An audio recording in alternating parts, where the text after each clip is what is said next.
Friends, எல்லாருக்கும் வணக்கம். நம்ம வீட்டு பூஜை அறையில பயன்படுத்தக்கூடிய பூக்கள், எண்ணெய், திரி இது எல்லாமே பயன்படுத்தின பிறகு நாம அதை என்ன செய்யணும் அப்படிங்கிறதையும், சாமிக்கு நம்ம சாத்தி இருக்கக்கூடிய இந்த மாலைகளை நாம எப்படி கிளீன் பண்ணணும் அப்படிங்கிறதையும் இப்ப நாம பார்க்கலாம். பொதுவா பூஜை சாமான் எல்லாமே வாரத்துல 2 முறையாவது நம்ம விளக்கலாம். ஆனா, சில பேர் பார்த்தீங்கன்னா, பூஜை பாத்திரங்கள் எல்லாமே சீக்கிரமா வீணாயிடும்னு சொல்லிட்டு, ரொம்ப நாளா வச்சிருப்பாங்க. அந்த மாதிரி நம்ம வச்சிருக்க கூடாது. குறைஞ்சபட்சம் பூஜை சாமான்கள வாரத்துக்கு 1 முறையாவது நம்ம சுத்தப்படுத்திட்டு தான் பயன்படுத்தணும். இல்லன்னா, அந்த இடத்துல பார்த்தீங்கன்னா, நெகட்டிவ் வைப்ஸ் அதிகமா ஆயிடும். அதே மாதிரி பூக்கள் நம்ம பயன்படுத்தும் பொழுது, இப்ப இருக்கிற குளிருக்கு அந்த பூக்கள் சீக்கிரமா வாடாது.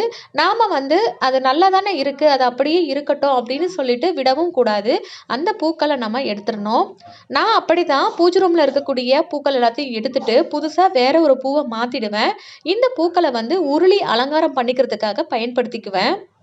ஸோ இப்படி நம்ம வைக்கிறதுனால பார்த்தீங்கன்னா, தண்ணீல வைக்கும்பொழுது பூக்கள் நல்லா ஃப்ரெஷ்ஷாவே இருக்கும். ஆனா, சுவாமி படங்களுக்கு பயன்படுத்தின பூக்கள நம்ம திரும்பவும் பயன்படுத்தக்கூடாது. அதே போல நம்ம விளக்குல பயன்படுத்தக்கூடிய எண்ணெய் ஆகட்டும், அதே மாதிரி திரியாகட்டும், இதையுமே நாம அ மாத்திடணும். இப்போ தினமும் விளக்கு ஏத்துறவங்களா இருந்தீங்கன்னா, கண்டிப்பா திரிய மாத்துங்க. திரி நீங்க எந்த அளவுக்கு பெருசா வைக்கிறீங்களோ, அது உங்களுக்கு 2 நாளைக்கு தொடர்ந்து வரும்.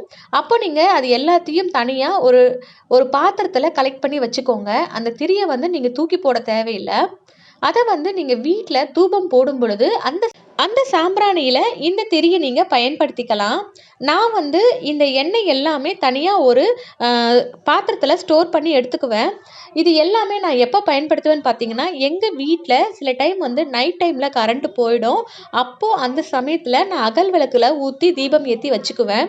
ஏன்னா, எல்லா ரூம்லயும் பார்த்தீங்கன்னா, நம்ம லைட் இருக்காது. சில வீட்ல எமர்ஜென்சி லைட் இருக்கும். ஸோ எங்க வீட்ல அது கிடையாது. அதனால நான் அந்த எண்ணெய் எல்லாமே தனியா எடுத்து வச்சு தீபம் ஏத்தி வச்சுருவேன். ஸோ அந்த ஒளி எங்களுக்கு கரண்ட் வர வரைக்குமே பத்தும். அதனால நான் அத யூஸ் பண்ணிக்குவேன். சுவாமிக்கு வைக்கக்கூடிய நெய்வேத்தியங்களாகட்டும், அத நம்ம வைத்த பிறகு 10 நிமிஷத்துக்கு அப்புறமா அந்த நெய்வேத்தியத்த எடுத்து வீட்ல இருக்கிறவங்க எல்லாருமே சாப்பிட்றணும். ஏற்றிய விளக்கு ஒரு 10 நிமிடத்திற்கு மேல எரிந்தால் போதும். அதுக்கு மேல நாமளே அந்த விளக்கை குளிர வச்சிடணும். அப்படி தெரியாம அந்த விளக்கு தானே முழுவதுமா எரிஞ்சு அந்த திரி கருகி போயிடுச்சு அப்படின்னா, சுவாமி கிட்ட மன்னிப்பு கேட்டுட்டு திரும்பவும் அந்த தீபத்தை ஏற்றி வைத்து வேண்டிய பிறகு நீங்க உங்க கைகளால தீபத்தை குளிர வைக்கணும். இப்படிதான் நம்ம பண்ணணும். அதே மாதிரி சுவாமிக்கு நம்ம பயன்படுத்தக்கூடிய அரிசி, நெல் இது எல்லாமே வேற ஒரு பாத்திரத்துல மாத்தி வச்சுக்கோங்க. உங்க வீட்டு பக்கத்துல காக்கை, குருவி இருந்ததுன்னா அதுக்கு நீங்க பயன்படுத்திக்கலாம்.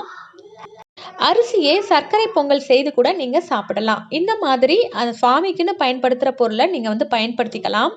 அதே மாதிரி சுவாமிக்கு மஞ்சள், குங்குமம் பொட்டு வைக்கும் பொழுது, அந்த மஞ்சள் குங்குமத்த தனியா ஒரு டப்பால ஸ்டோர் பண்ணி வச்சுக்கோங்க.